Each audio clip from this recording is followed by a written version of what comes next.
warahmatullahi wabarakatuh. Hai guys, welcome to my YouTube channel, Vena Melinda Channel. Kali ini sebelah aku ada Rahel Mariam. Halo, hai.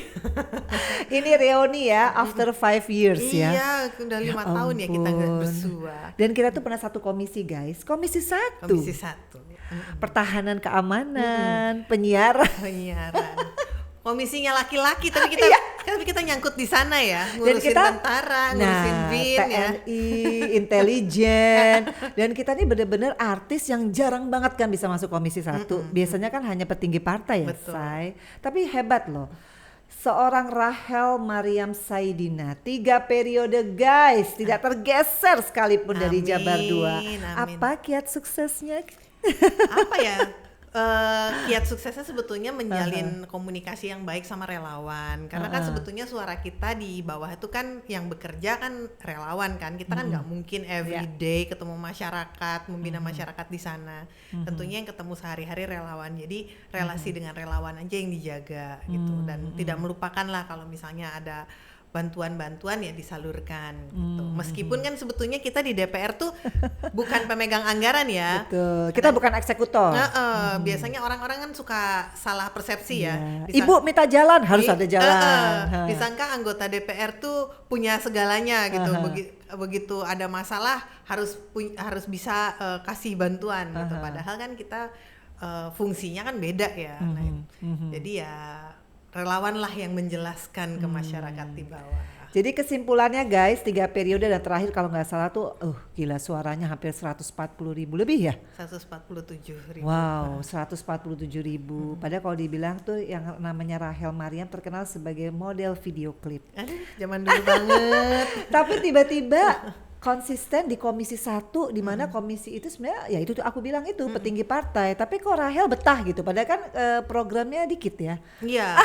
Itu kalau di DPR tuh ada disebut komisi air mata dan komisi mata air. Nah, Komisi 1 itu disebutnya komisi air mata karena kita kan mitranya kan sama TNI gitu, sama intelijen. Kita mau ngasih ke masyarakat program pemerintahnya, masa pengadaan tank baja kan nggak mungkin ya. Jadi apa nih ininya? Tipsnya? Ya itu tipsnya tetap menjalin komunikasi aja sama masyarakat di bawah, sama relawan, ngasih penjelasan ke mereka. Oh, saya sekarang duduk di Komisi 1, yang saya kerjakan ini. Mungkin saya nggak bisa ngasih bantuan pembangunan jalan atau pembangunan ini, pembangunan itu karena programnya tidak ada di komisi saya. Tapi kira-kira ini loh yang udah saya kerjain ya. Komunikasi aja sih sebetulnya sama mereka. Tapi kan biasanya kalau masyarakat maunya kan sesuatu yang kelihatan. Program misalkan aku Komisi 10 ada yang namanya beasiswa. Betul. Itu kan ada wujudnya. Nah ini kalau jelasin doang apa pasti ada bantuan yang real dong ya, gitu.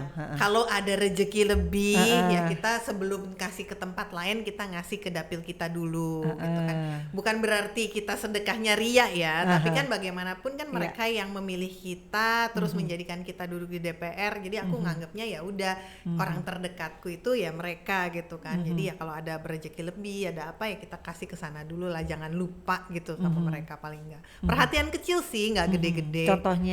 Ya, Bu ada 17 Agustusan di kampung kita. Oh ya, aku ikut ya nyumbang sekedarnya. Yang penting ada ikutan lah door prize kecilnya gitu. Jadi selalu ada apa ya? Ada ininya lah, ada komunikasi sama mereka gitu.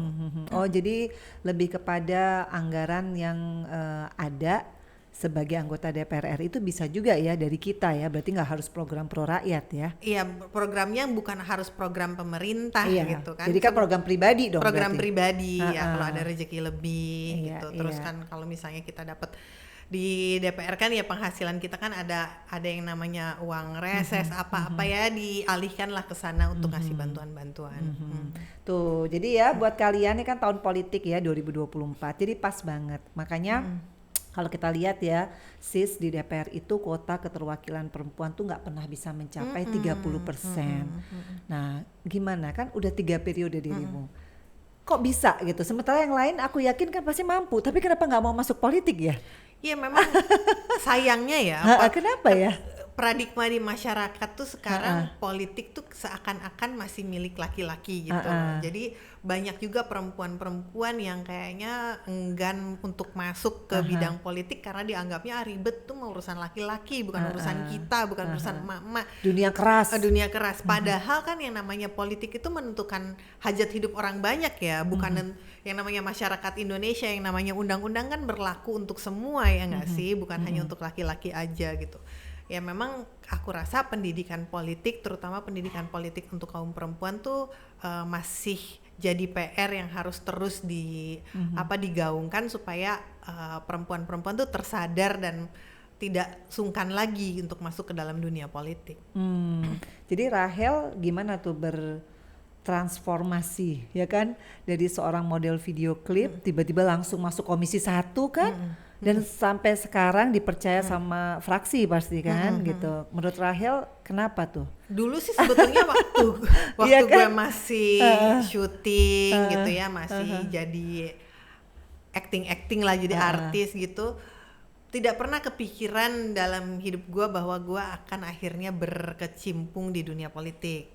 Meskipun sesungguhnya keluarga dari bokap itu banyak birokrat dan banyak orang yang organisatoris lah gitu, banyak orang yang berorganisasi.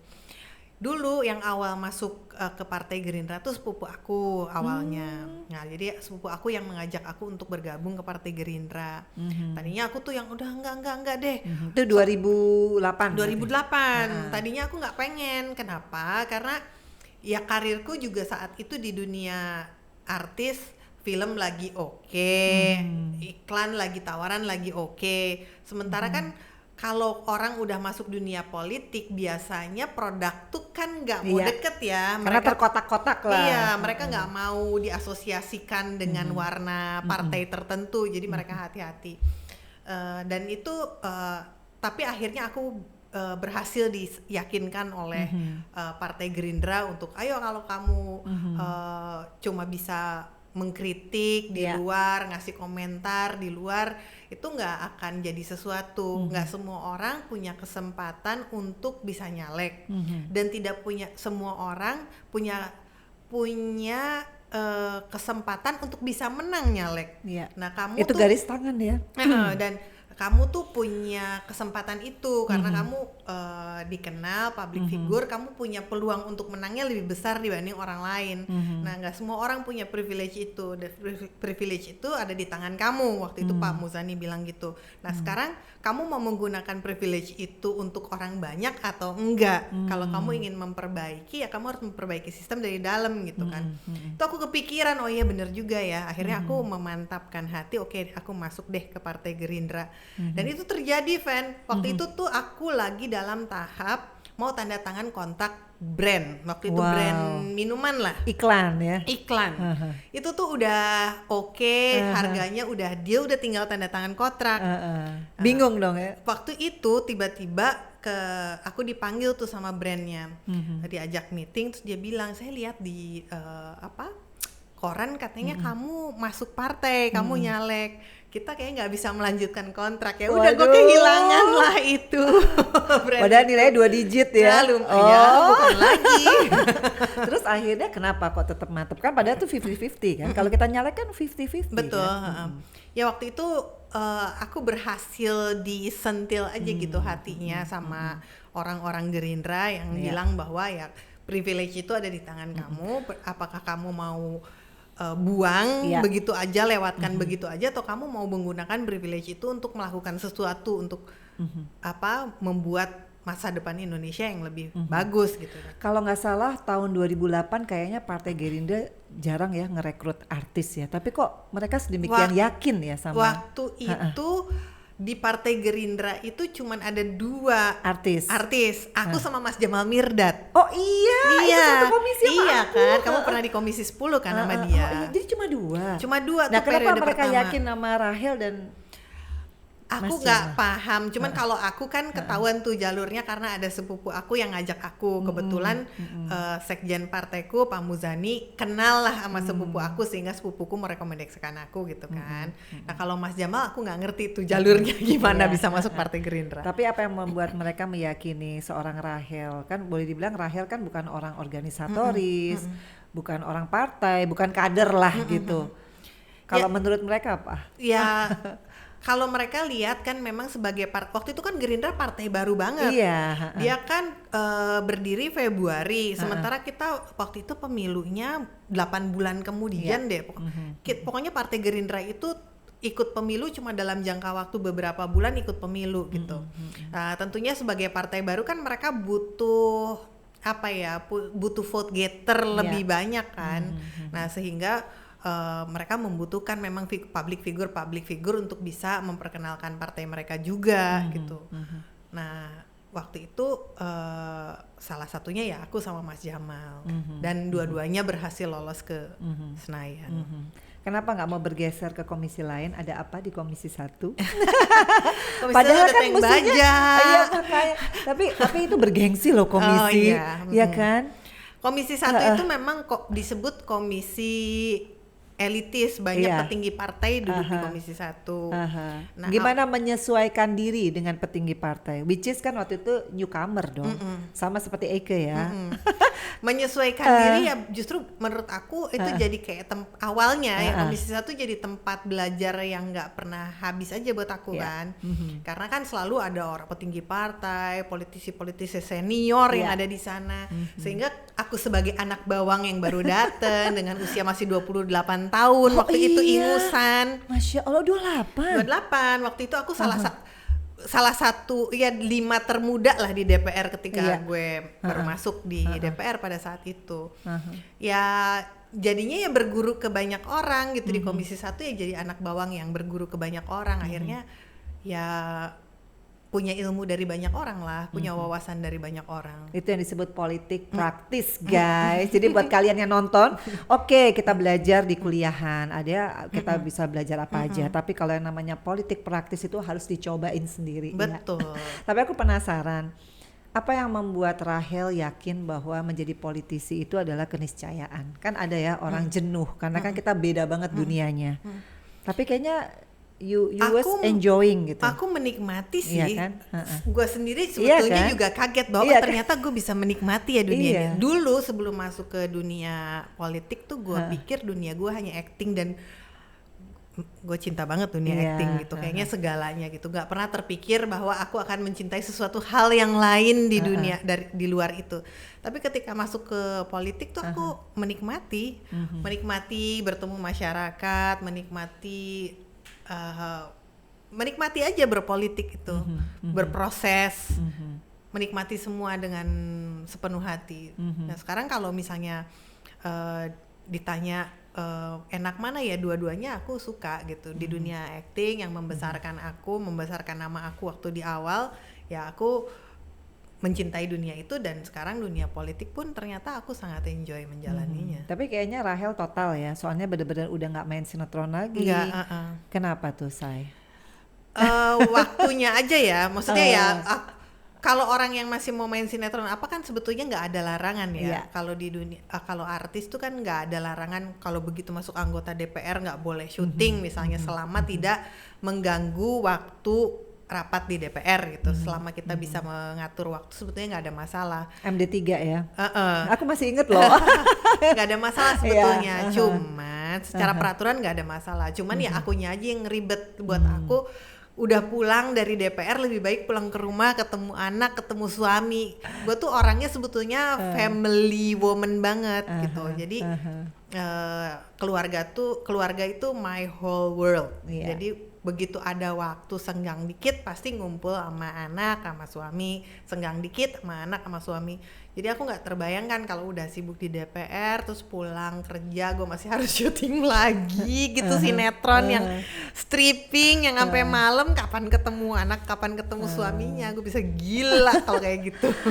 Jadi ya kalau kita lihat memang yang namanya Rahel itu sepi gosip ya, dan ternyata ini benar-benar sudah mencapai apa yang diinginkan kan. Insyaallah. Maksudnya karir Amin. bagus, Amin. sekarang juga keluarga alhamdulillah ya, ada si Alhamdulillah. kecil. Mm-mm.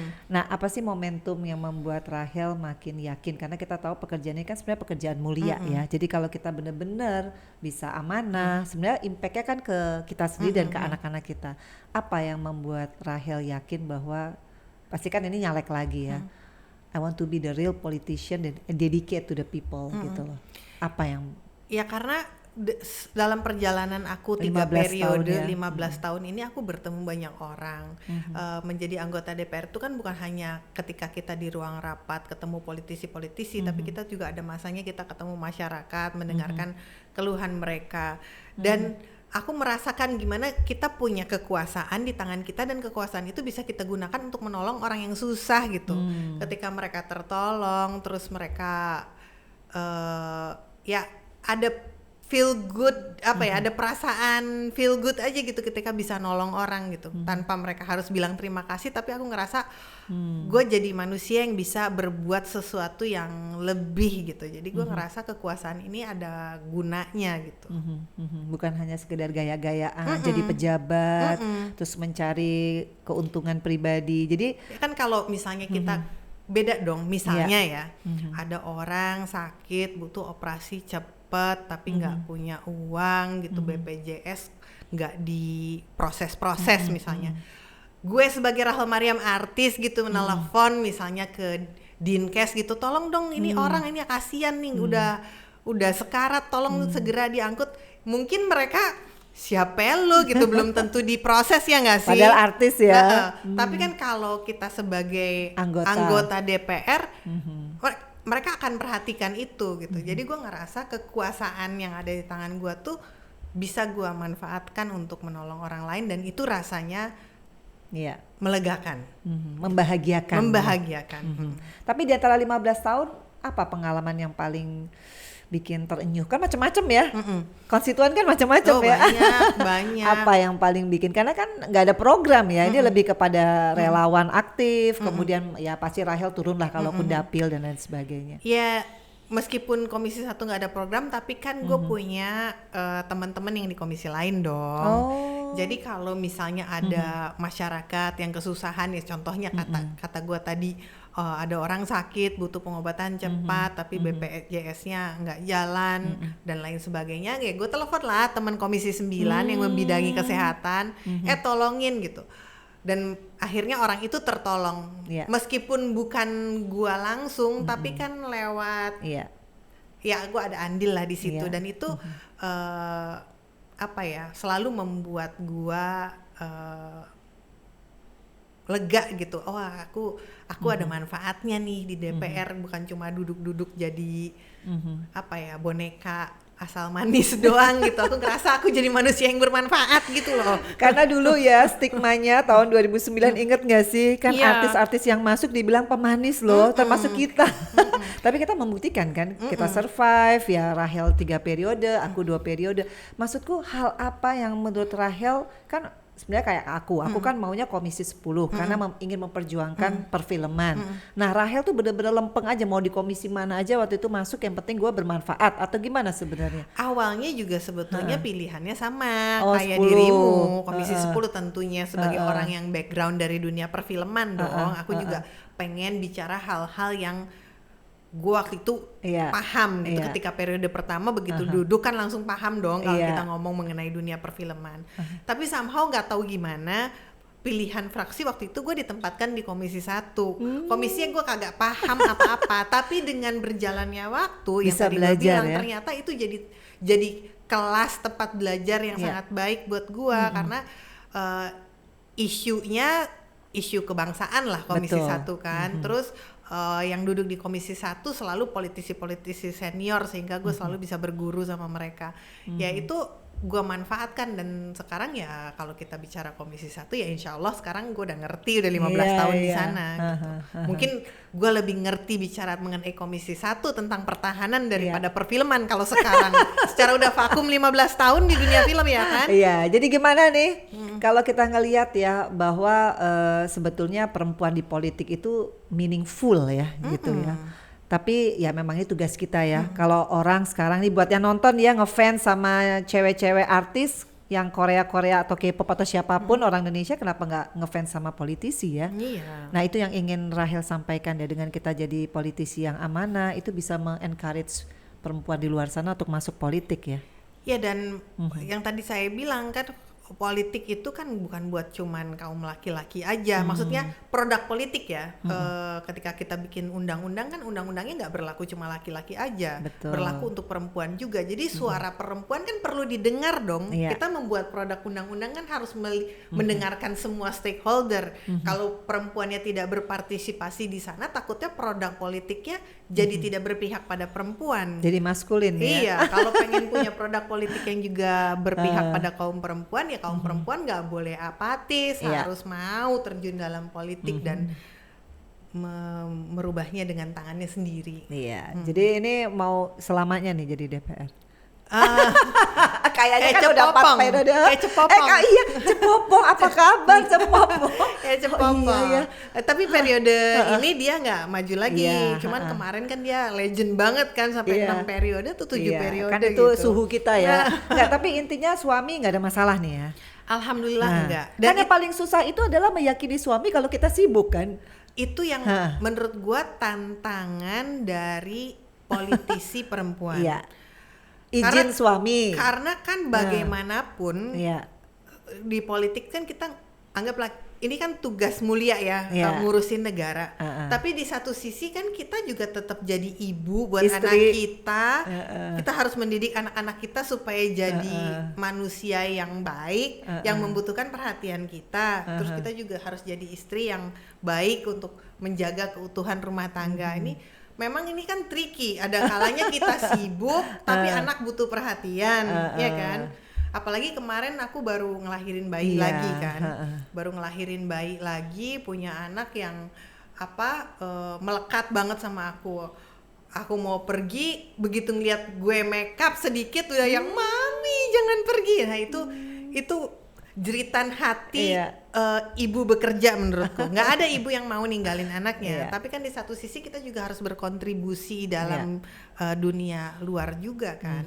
Nah jadi triknya memang harus punya pasangan yang bisa jadi partner mendukung kita. Alhamdulillah suamiku tuh adalah pasangan yang bisa jadi partner mendukung aku. Jadi kita tuh tiap hari selalu bagi peran gitu. Oke, kamu hari ini kemana? Oh, aku harus ke kantor. Kamu ada apa? Aku ada meeting tapi jam segini. Oke, artinya aku ke kantor dulu. Nanti aku pulang dari kantor nungguin anak. Kamu pergi meeting. Jadi kita manajemen waktu bareng gitu. Alhamdulillahnya gue punya suami kayak gitu. Biasanya guys ini sangat sensitif ya. Karena kalau suami ngelihat kita dia pulang kita belum pulang, kadang-kadang meeting tahu sendiri suamiku kan. tuh alhamdulillah banget ya Allah, bebek. Waduh, bebek. Ini benar harus diacungi jempolnya. Jadi tidak menimbulkan konflik of interest. Enggak. Kan. Dia tuh kalau tahu aku sibuk, pokoknya kita berbagi gitu.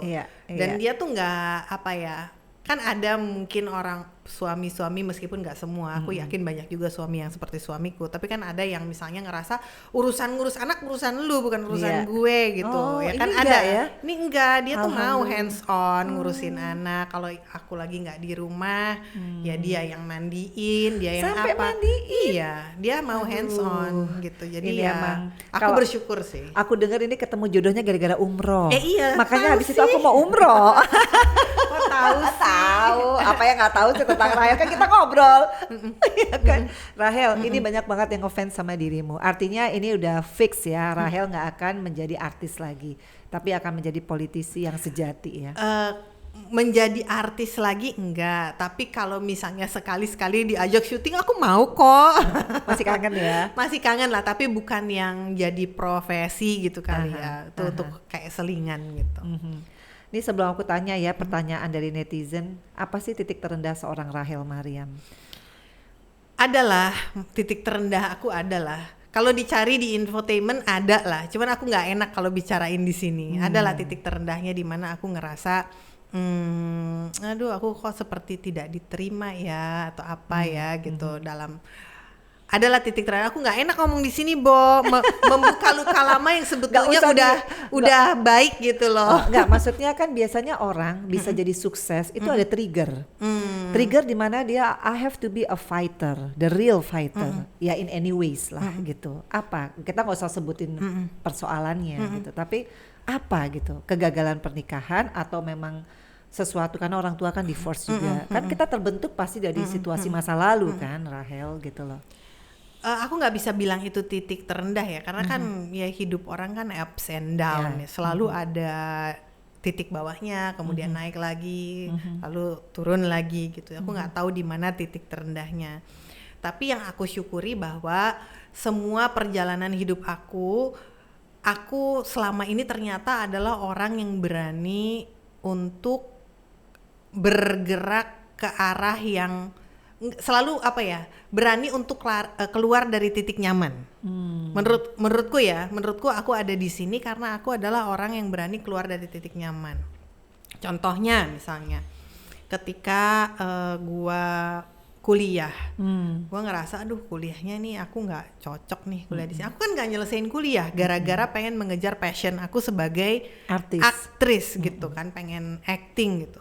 Aku tinggalkan bangku kuliah, aku kejar mimpiku jadi aktris meskipun waktu itu aku sebagai orang Bandung yang nggak punya link apa-apa, nggak punya kenalan siapa-siapa di Jakarta, tapi gue nekat berangkat ke Jakarta, gue coba casting dan lain sebagainya, dan ternyata aku berhasil karena aku tahu apa yang aku tuju gitu, aku tahu cita-citaku apa dan aku berani bergerak ke sana. Terus setelah ada di titik nyaman sebagai artis, aku berani bergerak lagi meninggalkan dunia artis, masuk ke dunia politik. Itu juga, maksudnya itu kan hal yang tiba-tiba banting setir kan. Belum tentu semua orang berani mengambil keputusan itu. Tapi aku ternyata berani ngambil keputusan itu. Kemudian yang terakhir bergerak aku yang tadinya bukan orang yang religius amat, tiba-tiba aku dapat hidayah dan aku memutuskan aku berhijab dan ya mencobalah menjadi muslim yang taat, meskipun sekarang pun mungkin dibilang taat banget seperti yang sempurna gitu ya pasti enggak lah ya, cuman paling enggak aku bergerak lagi gitu. Nah setelah gue pikir-pikir, nah itulah hijrah ya nggak sih? Hijrah itu kan artinya kita berani bergerak, berpindah kan, keluar dari titik nyaman, bergerak ke tempat lain yang lebih baik, bergerak ke tempat lain yang lebih baik. Dan aku mensyukuri itu. Jadi gue berterima kasih sama diriku yang masih muda itu selalu berani ngambil keluar dari titik nyaman dan mengambil keputusan-keputusan baru. Tapi orang curious loh, di dunia politik itu banyak jebakan kan katanya. How you can survive gitu untuk jadi politisi yang nggak kena kasus gitu. Ya kita lurus-lurus aja. Ya kita harus punya akal sehat dan hati nurani untuk ini bahaya nih, ini jangan. Jadi kita punya sense ya. Kita punya sense gitu. Jangan sampai rambu lalu lintas yang ada di nurani kita mati gitu. Rambu lalu lintas yang ada di nurani itu kita, itulah yang jadi guidance buat kita gitu. Kalau ngelihat ini nggak beres nih, jangan nih, nggak usah ikut-ikutan, back off. Jadi intinya kayaknya firm ya orangnya ya kalau Rahel ya. Mukanya kan kayaknya imut, tapi ternyata di dalamnya strong ya. Siapa yang membuat karakter seorang Rahel seperti itu? Keadaankah? Apa memang mamah yang me-educate seperti itu? Aku ngerasa keadaannya. Aku kan dari kecil orang tua divorce. Jadi aku dituntut untuk bisa dewasa sebelum waktunya lah ya. Dituntut dewasa sebelum waktunya. Kemudian orang tua divorce. Aku sebagai anak tertua dari masih kecil aku sudah merantau ke Jakarta, mencari uang sendiri dan mandiri, dan alhamdulillah bisa membiayai adik dan mamah gitu. Jadi keadaan yang bikin aku jadi kuat sih, kalau aku pikir ya. Dan kayaknya memang Rahel tuh nggak pernah yang aneh-aneh ya, kan banyak tuh kalau cewek-cewek cantik ya, terus cari yang instan. Tapi Kak Rahel ini banget ya, kuat banget ya ininya ya, karakternya ya untuk kerja keras gitu kan. Kalau pokoknya prinsip aku kalau aku mengerjakan sesuatu itu harus pakai hati, karena aku ngerjainnya pakai hati pasti aku all out gitu. Kayak di dunia acting itu kan aku suka banget gitu, aku pakai hati, jadi aku mencoba memberikan yang terbaik, ya udah all out, pokoknya aku acting yang terbaik gitu. Bahkan cenderung idealis. Gue juga agak menyesal juga gue jadi kurang tabungan pada saat itu gue jadi artis ya, karena kan milih-milih ya, biasanya kan tahu gitu sikat aja semua gitu duit gitu kan. Cuma pada saat itu aku tuh ada idealisnya, misalnya kalau udah pegang satu sinetron gitu, terus ada tawaran sinetron lain, padahal kan bisa aja misalnya 3 hari syuting ini 3 hari.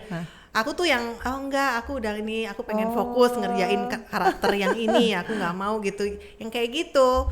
Jadi terbawa sampai ke politik. Sampai ke politik. Nah ini ada pertanyaan nih, Rahel dari Bunda Dewi Akto. Selamat malam Bu Vena, aku postingnya kemarin. Saya mengidolakan Ibu Rahel. Nah saya mau tanya nih, sudah lama nggak terlibat di dunia keartisan, sibuk ngapain? Tadi udah dijawab ya. Apa yang melatar belakangi dunia politik? Udah dijawab juga. Setelah search di Google, saya melihat berita kelahiran anak ibu di usia 40. 41 tepatnya. 41. Jadi apakah waktu hamilnya 40, lahirnya di 41. Iya lumayan ya. Apakah benar ibu sempat koma? Gimana ceritanya? Itu kan luar biasa ya perjuanganmu ya. Aku koma 5 hari, Bo. Iya. Iya, jadi Masya Allah. ini kan bayi tabung ya. Oh ini Bayi tabung. Jadi kan udah aku sama suamiku yang ini menikah 9 tahun waktu itu, mencoba punya anak kan nggak bisa aja.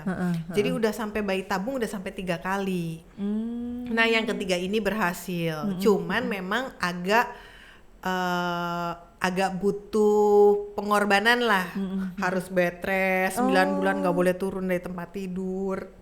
Sebelum bayi tabung juga pokoknya yang nggak bisa berkegiatan. Untungnya pada saat itu lagi masa work from home karena COVID. Jadi aku nggak ke kantor, cuma di rumah ya zoom aja itu paripurna Zoom apa. Jadi waktunya timingnya tuh kok bisa pas ya? Pas gitu, pas aku nggak bisa ke kantor karena hamil pas lagi COVID gitu. Nah cuman pas melahirkan tuh ternyata aku ada fase akreta ya namanya kalau nggak salah. Apa itu ya? Jadi si plasentanya itu bikin akar ke dinding rahim. Jadi ketika melahirkan tuh dinding rahimnya terkoyak gitu loh. Pendarahannya yang cukup hebat sampai aku koma tuh 5 hari dan rahim aku diangkat. Jadi nggak karena untuk menyelamatkan pendarahannya pada saat itu dokter nanya ke suami, ini gimana nih rahimnya diangkat atau gini. Yaudah angkat aja, yang penting istri saya selamat gitu. Ya udah 5 hari. Waktu itu tuh aku ngerasa jadi kan udah kan sesar nih, terus langsung pingsan gitu? Enggak, habis sesar anak bayinya keluar kan, oke Bu, sekarang kita jahit ya Ibu, kita tidurin dulu, dia bilang gitu kan, terus ditidurin lah gue, bangun di ruang pemulihan, udah bangun di ruang pemulihan. Nah ketika di ruang pemulihan bangun, susternya bilang coba ya Bu, tempat tidurnya dinaikin, pusing nggak? Ketika dinaikin sedikit pusing banget gitu loh. Terus tiba-tiba yang aku sadar, pipiku udah ditepuk-tepuk sama susternya. Dok ini pasiennya nggak respon. Iya, jadi aku denger tapi nggak bisa respon gitu. Pasiennya nggak respon. Itu udah pendarahan? Pendarahannya dalam perut. Pendarahan dalam perut. Bukan pendarahan dari luar gitu kan, sesar. Iya. Udah dijahit, cuman ternyata ada pendarahan di perut. Ini pasiennya nggak respon, coba ambil USG kata dokternya. Terus dia bilang, wah Bu, ini ternyata ada pendarahan di dalam. Kita masuk kamar operasi lagi ya, kita bongkar lagi. Itu ya ampun. Aku yang setengah sadar, oh my god, gue masuk kamar operasi lagi, bongkar lagi. Ya udah deh, oke, panggil suamiku, aku bilang. Udah panggil, kasih tahu ini mau masuk kamar operasi lagi. Aku pikir kan kalau operasi ya kita itu kan pagi hari, dipikir kan sore kita bangun sore dong. Bangun-bangun udah 5 hari. Jadi apa yang terjadi di 5 hari itu? Gak ngerasain apa-apa, kayak orang baru tidur banget terus bangun. Kan banyak nanya mimpi nggak atau jalan-jalan kemana gitu ke dunia mana gitu, enggak ya? Bener-bener kayak orang baru banget tidur bangun lagi gitu. Ternyata itu, udah 5 hari. Itu bless banget ya. Mungkin karena Rahel selama ini juga dalam pekerjaan baik, bersosialisasinya baik, Allah masih memberikan terus aku kesempatan ya. Bersyukur Allah masih memberikan kesempatan Iya. aku mengurus bayi ini gitu. Betul. Aku sama suamiku selalu bersyukurnya gitu. Aduh kalau sampai kemarin nggak ada apa-apa kasihan kan, Iya. bayinya nggak ada yang ngurus. Jadi Tapi suami tambah cinta dong ya. merasa bersalah kali. Perjuangan loh itu. Jadi 5 hari dia bener-bener ketar-ketir dong pasti. Oh ya. iya, Jadi dia tuh anak nyusunya dia nangis gimana? terus. Katanya Aku dapat donor ASI. Donor ASI dari USI. Dari, Betul. oh itu betul. Masya Allah. Karena kan sebelum operasi, aku tuh selalu udah bilang sama suamiku, pokoknya nih aku mau nyusuin anakku ASI, anakku harus jadi anak ASI, harus ASI eksklusif. Sehingga ketika gue koma, Iya. itu tuh terngiang suamiku, aduh ini harus jadi anak ASI, jangan sampai dikasih susu formula. Dia mencari-carilah donor ASI gitu Masya loh. Allah, dan Dan teman-teman ya. alhamdulillah USI salah satu yang ngasih ASI-nya. Aduh hebat ini. Nih ada pertanyaan, gimana caranya bisa jadi ibu yang sukses di karir dan keluarga? Tadi kan udah disebutin. Support suami. Support suami. Support suami artinya Nah cara milih suaminya waktu itu kok dapet yang tepat tuh gimana? Karena di sana ya. ketemunya pas umroh. Nah itu kan kegagalan pertama pasti dong. Waktu itu kan gak lama juga kan Rahel sendiri kan? Nggak lama, nggak. Iya, maksudnya kan pasti masih ada trauma atau apa. Tapi ini why you so yakin gitu kalau he's the one gitu kan? Nggak tahu berjalan aja begitu aja ya. Kan ketemu ketika umroh satu travel gitu, tapi beda grup. Ketemu di kebun kurma. Oh iya, lo maksudnya gimana kayak film-film India gitu lagi di Ketemu di pohon-pohon. kebun kurma, dia lagi foto-foto, terus aku lagi ya jalan-jalan, terus dia motret-motret gitu. Terus kepotret lah dirimu. Enggak, memang dia motretin aku. Jadi dimintain temen-temen grup gitu. Fotoin dong, fotoin, karena dia bawa kamera kan. Oh, jadi dia motretin. Terus Terus di sana sih belum ada komunikasi apa-apa. Cuman kan karena satu travel kita bikin grup WA.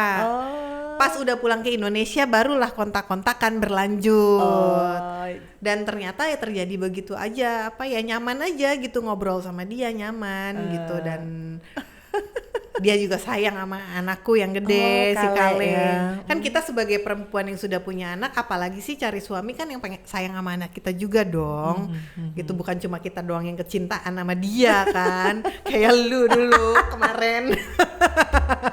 gue yang kena nih guys ya, kena skak ya sama Rahel. Tapi intinya ya itu tadi ya, bahwa sekarang Rahel merasakan ya kan kalau kegagalan orang tua biasanya kita cita-citanya kan sederhana aja, punya keluarga yang sakinah mawaddah warahmah.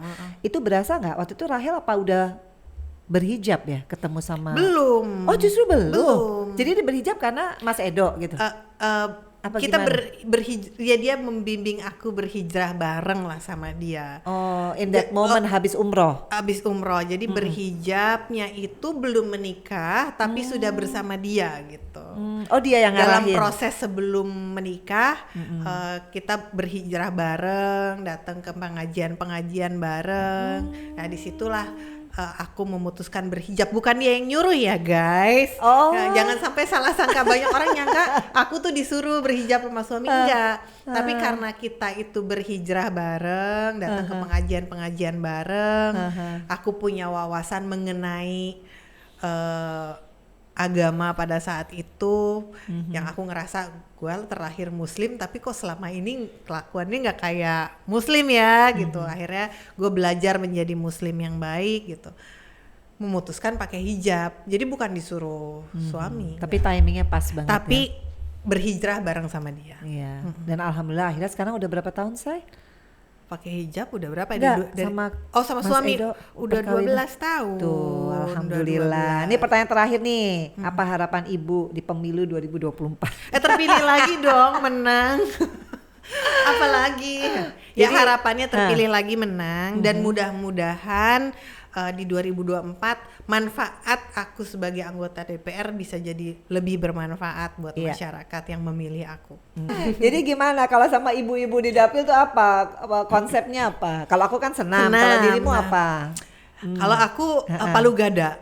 Apa lu mau gue ada? Jadi nyanyi bisa. Enggak, kalau nyanyi gue nggak bisa. Oh nyanyi nggak bisa. Jadi ngapain dong? Ya kalau ya, selain jaring kalau ada aspirasi ya. ibu-ibu senam, ya aku nimbrung meskipun tidak jadi instrukturnya ya, karena aku nggak bisa senam. Kalau ada ibu-ibu yang pengen pelatihan bikin kerajinan, ya aku nimbrung. Ya apa aja ibu-ibu mau ke ibu-ibu pengajian masuk, kemana aja sih masuk. Jadi intinya ternyata guys, kalau jadi politisi itu nggak usah neko-neko. Kalau kita tulus, kerjanya konsisten, bener nggak sih, rajin turun, pasti kepilih itu coba. 3 periode mau ke 4. Yang penting komunikasi dengan relawan, konstituen dan relawan nggak putus. Iya. Ini dari Novita 17. Saya sempat lihat berita tentang Ibu Rahel yang membantu perbaiki 100 rumah di Bandung. Hal apa yang akhirnya Ibu dan tim memutuskan untuk melakukan hal itu? Terus apa rencana berikutnya untuk Kota Bandung, terutama dalam ekonomi menengah ke bawah? Terus Ibu sebagai politisi juga sebagai seorang ibu pasti ada rasa capek, lelah dalam kegiatan yang selalu membuat semangat dalam menghadapi semuanya itu apa? Oke, satu-satu ya. Yang perbaikan rumah itu sebetulnya program pemerintah, BSPS itu programnya pemerintah. Aku kebetulan banyak aspirasi itu dari masyarakat. Teh ini dong kasih bantuan pembangunan rumah tidak layak huni, itu kayak kalau kita mengenalnya dengan bedah rumah lah. Nah, karena aku di Komisi 1 tidak punya program itu, aku berbicara dengan teman aku, teman kita juga, Novi. Oh, Novita Wijayanti. Hey Nov, aku bilang Nov, bantuin dong, ini terus? Dapilku butuh BSPS, bantuan bedah rumah tidak layak huni. Aku kan di Komisi 1 nggak punya program itu. Oh oke, Say, dikasih lah sama dia. Jadi aku kasih ke konstituen. Dan itu bisa berjalan terus ya. Terus kalau yang tadi apa sih program untuk mensejahterakan perempuan ya? Untuk menengah ke bawah. Untuk menengah ke bawah. Ya aku biasanya bikin pelatihan UMKM tuh di Dapil untuk memberdayakan banyak orang-orang yang punya skill, punya produk, tapi belum mengerti cara memasarkannya. Misalnya, bikinlah seminar mengenai bagaimana sih memasarkan produk secara online. Sekarang kan zamannya e-commerce segala macam. Gimana sih bikin konten yang menarik supaya produknya jadi laku dan lain sebagainya itu. Oh, jadi itu lebih kepada inovasi kita dan kreativitas kita ya. Terus kalau yang terakhir, kalau capek kalau capek healingnya aku ketemu anak dan suami. Lelahku hilang, berpelukan sama mereka, keruntelan di tempat tidur itu udah hilang. Ini kayaknya bikin hostnya jadi menangis ya. Ini kan punya anak nih cowok-cowok. Ada nggak mau di encourage untuk menjadi the next Rahel Mariam atau politician di DPR? Aku menyerahkan semua ke anak. Gitu? Artinya kan kalau anakku memang pengen mengikuti jejak orang tuanya masuk ke dunia politik, ya monggo, bagus. Tapi kalau passion dia bukan di situ, aku juga nggak mau maksain. Dan kalau aku lihat dari Kale, aku nanya, Le, kamu ada tertarik ke politik? Enggak. Kenapa katanya? Jadi nggak mau aja, dia punya passion sendiri. Dia kan kayaknya ya anaknya kan lebih artistik gitu loh. Dia suka gambar. Dia udah ditanya maunya jadi apa, pengennya jadi landscape arsitektur gitu. Jadi dia nggak memang sepertinya Kale nggak ke situ. Kalau yang kecil belum tahu lah yang kecil belum tahu. Cuman ya intinya buat aku kalau untuk anak orang tua itu kan hanya bisa mensupport dan mendukung. Tapi aku nggak mau mengarahkan. Biar mereka menentukan jalan hidupnya sendiri. Karena aku pengen anak-anak aku itu berjalan di jalan yang mereka tuh hatinya srek di situ. Jangan sampai mereka berjalan di jalan yang sesungguhnya bukan jalan yang pengen mereka lalui gitu. Pasti kan tersiksa kalau kayak gitu. Alangkah baiknya kalau orang bisa bekerja passion ya, di passionnya. Iya, dan itu pasti akan nggak kerasa capeknya ya, seperti Rahel. Cuma aku curious, suami gimana? Nggak pengen berpolitik? Biasanya kalau laki-laki melihat istrinya itu one step forward gitu, suka ada cemburuan atau suka enggak. Dia sangat suportif, sangat mendukung karirku dan sangat tidak tertarik masuk politik. Tapi enggak cemburuan juga kan, Komisi 1 kan bapak-bapak gitu nggak pernah? Enggak sih, karena ya apa yang mau dicemburuin, aku pulang kerja ke rumah, ketemu dia, begitupun dia, ya gak ada yang harus dicemburuin, yang penting saling percaya satu sama lain dan kepercayaan itu kan bukan diberikan, tapi kepercayaan itu kan didapat. Iya. Artinya kita juga harus bisa menjadi orang yang membuktikan diri bahwa kita bisa dipercaya. Iya. Dan suamiku begitu ke aku sehingga aku percaya sama dia, dan aku pun sepertinya dia juga percaya sama aku. Jadi ya damailah hidup kita. Alhamdulillah. Jadi ini 12 tahun soulmate ya. Romeo Alhamdulillah. and Juliet. Aduh. Amin. Nah, ini dari Sria Prilia 27. Apa suka dukanya sih yang jadi politisi 15 tahun, dan apa tips untuk anak muda yang ingin bergabung di dunia politik? Nah, tadi kan kaum perempuan. Kalau sekarang kan dunia udah beda ya. Kita kan harus menggrab anak muda. Suka dukanya di dunia politik yang sangat terasa ya. Iya. Dulu kita sebagai artis itu kan kayaknya gak punya haters gitu. Semua orang ngefans sama kita, semua orang suka sama kita, semua orang seneng. Yang aku rasain ya dulu gitu. Tapi begitu masuk ke dunia politik, pilihan kita kan belum tentu sama-sama semua orang. Misalnya contoh, ketika Pilpres Prabowo melawan Jokowi, polarisasinya kan kencang banget. Dan aku ada di tim Prabowo gitu. Wah, diserang yang namanya Instagramku, Twitterku gitu. Ada haters ada jadinya. haters gitu, sampai ada yang mengorek-ngorek masa lalu aku, sampai ke sana? mengeluarkan foto-foto aku yang masih dengan pakaian terbuka, pakai kata-kata kasar, ngancam anak aku. Masa ekstrim banget? Se-ekstrim itu. Oh my god. Nah, itu kalau dibilang suka duka seperti itu udah dukanya ya. Kalau sukanya tadi kan udah bilang kenikmatan menolong orang lain. Tapi dukanya ya pilihan politik kita belum tentu sama dengan orang lain, dan orang bisa bereaksi berbeda-beda terhadap itu. Ada yang mungkin mengutarakannya dengan sopan, ada yang mengutarakannya dengan kasar gitu. Ya harus tahan mental aja gitu. Ya udahlah, ini resiko pekerjaan yang sudah aku ambil, bahwa aku politisi, ya resikonya ya pasti ada supporters, ada haters ya. Nggak usah terlalu dipikirin, nggak usah jadi stres. Harus dipilah-pilah lah ya. Tapi kalau soal mental menarik nih, karena kan kalau di DPR tuh kita nggak pernah bisa tahu mana lawan, mana temen ya. Gitu. Kadang-kadang satu partai aja bisa ada intrik sendiri kan. Nah itu kan melelahkan ya. Secara kalau di dunia keartisan tuh lebih kepada hati nurani kan, ketulusan, kind heart gitu.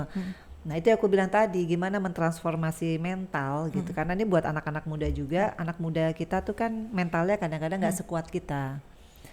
Ya, karena di politik itu bukan pinter-pinteran kan, kuat-kuatan mental. Iya, yang penting memang harus kuat mental sih, kuat mental dan pandai-pandai menempatkan diri lah, membawa diri, menempatkan diri. Jangan sampai kita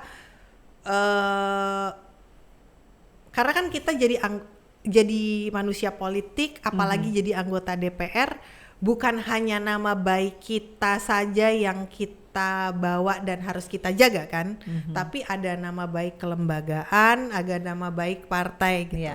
Nah artinya dalam bersikap kita harus bisa lebih bertanggung jawab dan aware bahwa kalau gua berbuat ini, yang rusak bukan nama gue aja, ini ada nama partai, ada nama lembaga di belakangnya, sehingga kita memang harus lebih hati-hati aja melangkah.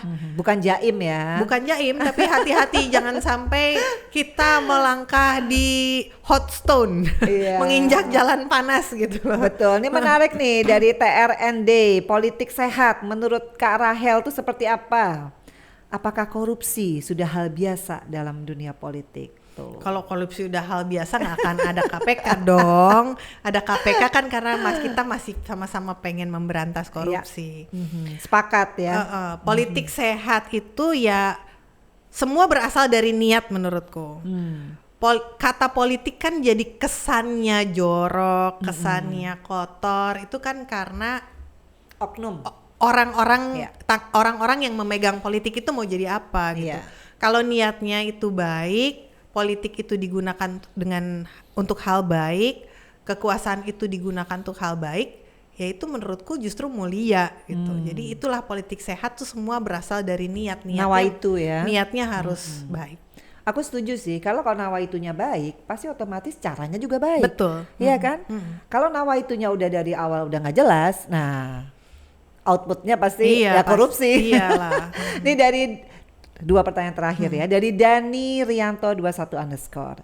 Gimana caranya meyakinkan anak muda khususnya pemilih pemula untuk ikut serta dalam pemilihan capres dan cawapres tahun depan? Tuh kan ada 3 pasang nih ya. Kuat semua nih. Karena masa depan itu milik anak muda. Iya. Iya kan? Generasi emas 2045. Iya, masa depan itu milik anak muda. Justru anak muda yang paling berkepentingan untuk Betul. masuk ke dalam politik, karena politik itu kan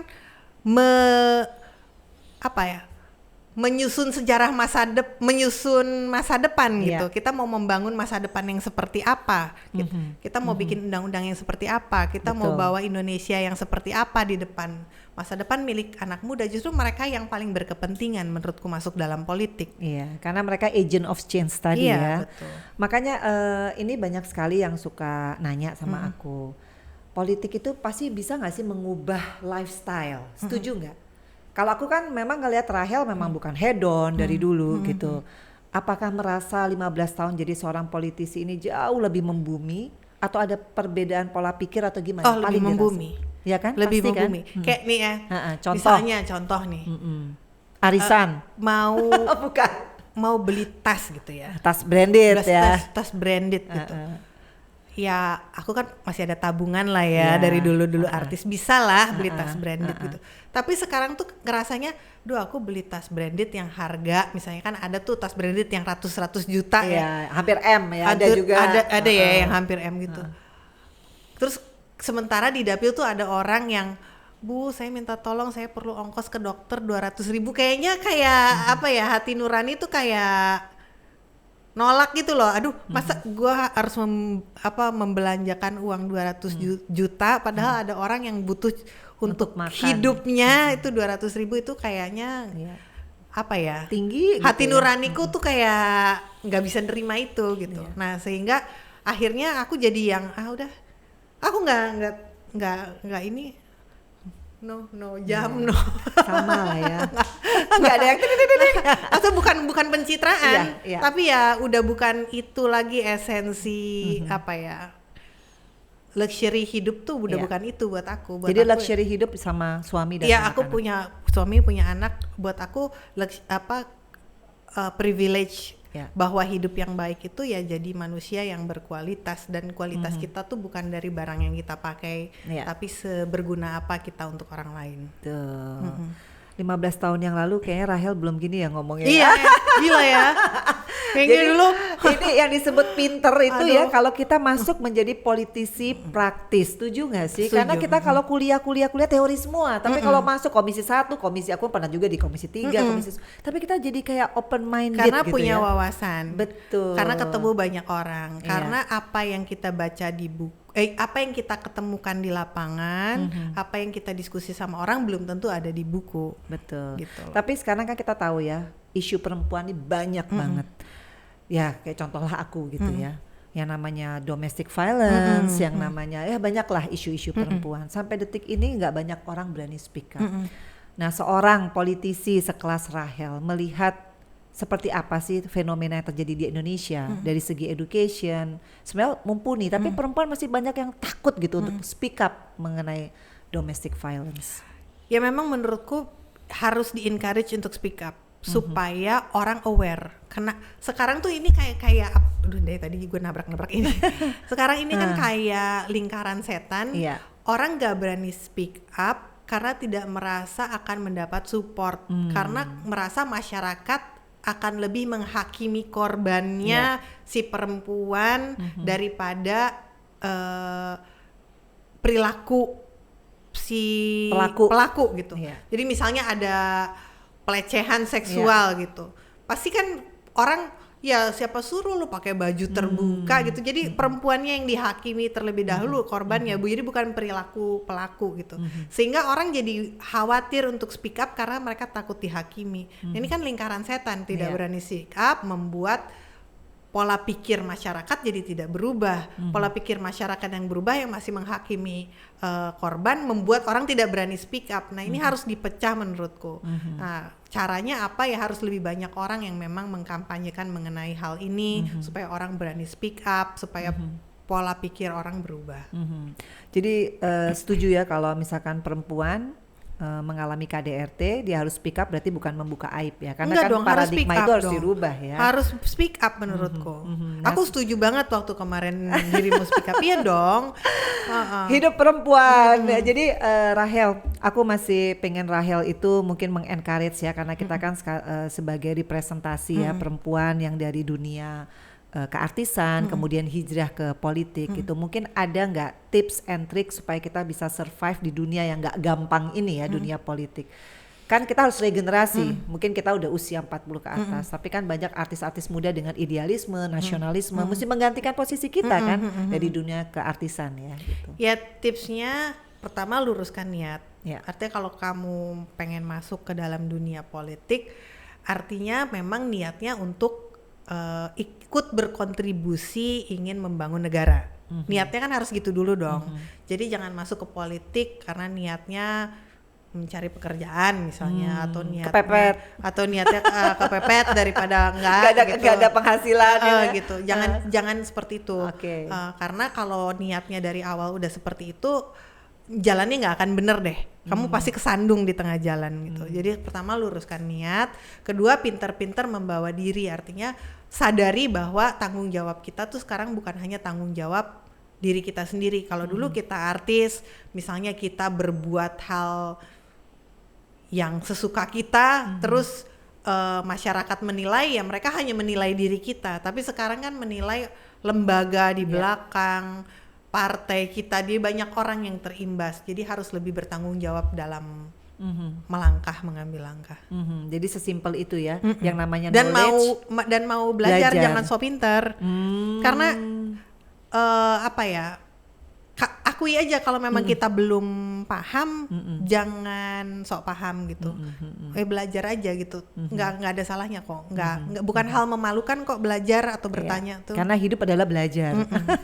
Terakhir nih buat suami yang tercinta Mas Edo, yang sudah menjadi partner of life yang sangat pengertian, sehingga membuat karirmu terus melejit. Amin. Itu kan kebahagiaan dunia akhirat ya, dan punya ridhonya imam. suami. Nah doanya boleh disampaikan di Vena Melinda Channel, siapa tahu beliau nonton. Sayang, terima kasih banyak ya sudah menjadi pasangan hidupku yang sempurna. Buat aku kamu sempurna, udah mendampingi aku dan membersamai aku di kala susah maupun di kala senang. Mudah-mudahan kita bisa seperti ini terus sampai kakek nenek, sampai anak-anak besar dan mereka berkeluarga juga. Amin. Amin. Buat anak-anak si ganteng-ganteng, anak-anakku, mudah-mudahan kalian menjadi manusia yang bahagia. Yang paling pertama itu jadi manusia yang baik hatinya dan lurus niatnya. Amin. Amin. Udah sesimpel itu sama anak-anak. Semua yang penting bahagia sih. Kenapa kok bahagia sih? Bukannya iya dong. Buat apa mereka jadi manusia yang gak bahagia? Meskipun kaya raya gitu ya? Iya dong. Bahagia dulu. Banyak orang kaya tapi gak bahagia, hidupnya gak ini. Jadi kan esensinya hidup itu menurut aku ketika kita menemukan kedamaian dalam ketenangan hidup gitu. Ya yang penting mereka jadi manusia yang bahagia aja dulu. Wow, tuh kan guys. Jadi ngobrol sama politisi perempuan tuh kita nggak akan ada habisnya. Yang jelas aku pengen banget nih buat kalian jangan golput, bener nggak? Iya dong. Rugi ya, kita udah bayar pajak, pesta jangan demokrasi, lupa, ya woman kan? Support woman. Yeay, jadi ini bentuk supportnya seorang Rahel. Dari dulu aku minta waktunya, itu belum. Setelah kejadian dia langsung inget aku ya. Tapi artinya Rahel terakhir nih, apa yang belum kesampaian? Apa ya yang belum kesampaian? Di hari tua. Ya aku pengen lihat anak-anakku happy, terus mereka bisa mandiri, terus mereka punya pendamping hidup yang mencintai mereka dan mereka cintai. Ya itu mungkin masih nunggu waktu, mudah-mudahan aku punya umur panjang untuk melihat itu semua.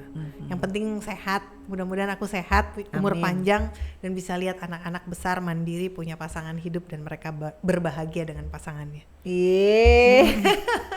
Thank you ya Rahel ya. Ini aku yakin banget ya nonton pasti akan banyak mengambil ilmu. Jadi menjadi seorang politisi perempuan bukan hal yang complicated sepanjang kita nawaitunya baik, dan memang peran kita sebagai istri, sebagai perempuan, ya sebagai ibu ya tentunya kita harus pintar-pintar, dan Rahel sudah membuktikan itu. Karir bagus, keluarga bagus, karena memang semua dikembalikan lagi dalam perlindungan Allah ya. Amin.